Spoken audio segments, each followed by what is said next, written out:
And the last name on the list, can we get the soul cup? Oh, yeah, going for Dan.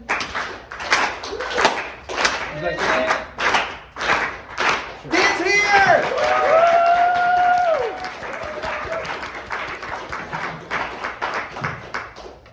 I'm number 17.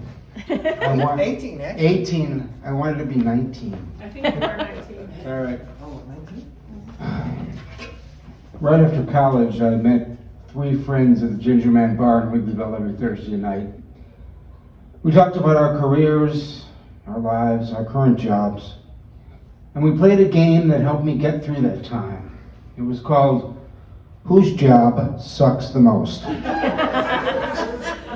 The winner, which would actually be the loser, the guy whose job really sucked, would get 2 free beers from the other guys. So we all tried our best to suck the worst. This was in the old days, when you could actually park in Wrigleyville, afford to live there, and eat a great meal for less than $10. None of us ever complained about the most recent text we received, because texting people didn't exist yet. In other words, we're talking about something that doesn't come up much these days, the 20th century. We're way beyond that now, notwithstanding the impending apocalypse. Anyway, we were up for a night of maximum suckiness when my friend Rich said I wasn't qualified to play this game. I said, what do you mean? He said, you don't have a job, so how can your job suck the most? I said, who are you, the commissioner of Suck? I was overwhelmed with the irony of this sad situation. I needed free beer the most because I didn't have a job or much money, and these guys wouldn't let me play, which really sucked. But rules are rules, sometimes. So I had to listen to these guys and their parade of suckiness, and I knew I had to find a job if I ever wanted to even qualify for a free beer from these friends. So I listened to some of their stories. One guy did sales for an aluminum siding company that ran out of aluminum siding. Another did door-to-door sales of dictionaries when that was a thing, and he said he was working in a neighborhood that had a lot of mean dogs, so he got his running workout in during work. And another said he worked at this busy new coffee shop where all the customers were a big pain and had specific coffee orders that he couldn't remember. This is the mid-'80s, and they were all tanked up on caffeine and got very annoyed. I said, what's the name of this place? He said, Starbucks. I said, that place will never make it. Finally, I got a job, and let me tell you, it sucked. It really sucked. I couldn't wait to tell my friends about it. I had an internship with a public relations agency downtown, which made sense to me at first because I wanted to be a writer. My friend Rich was skeptical. He said, that's not really a job, it's an internship. You have to get a job before you play this game. I said, hey, they're paying me. That's what a job is all about.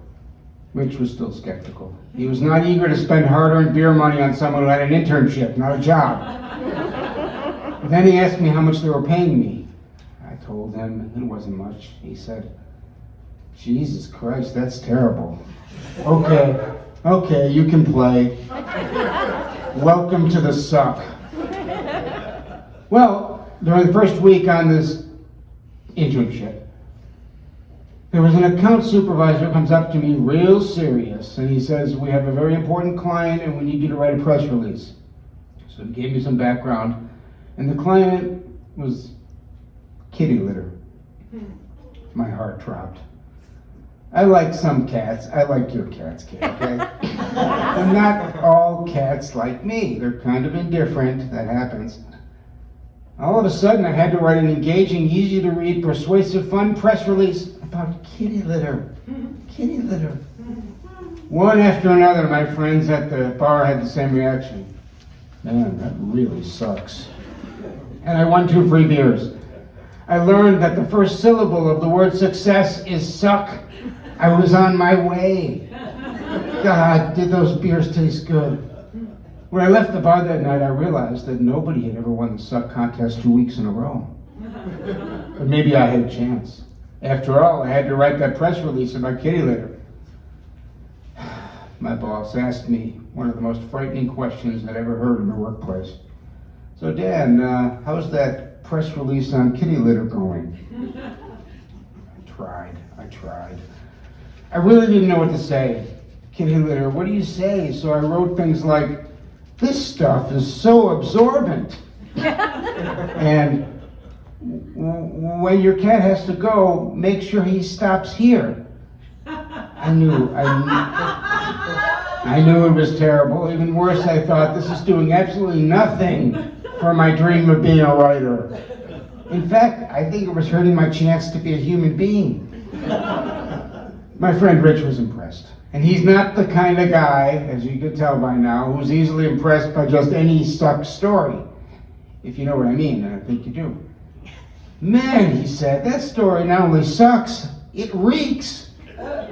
Yeah, I won the suck contest for the second week in a row. And I gave a thank you speech to my friends. I want to thank all the little people out there who made this possible. Nobody could do this alone. Well, that internship eventually ended. And I survived the experience. I got a new job, actually one that involved more writing, and I got some benefits too. But I couldn't say that to my friends. It was Thursday night again. It was my turn. Rich looked at me, said, so what do you got this week? How's your job? I paused. I looked at my friends. I knew what was at stake. 2 free beers. And I lied. I said, well, my new job, it really sucks.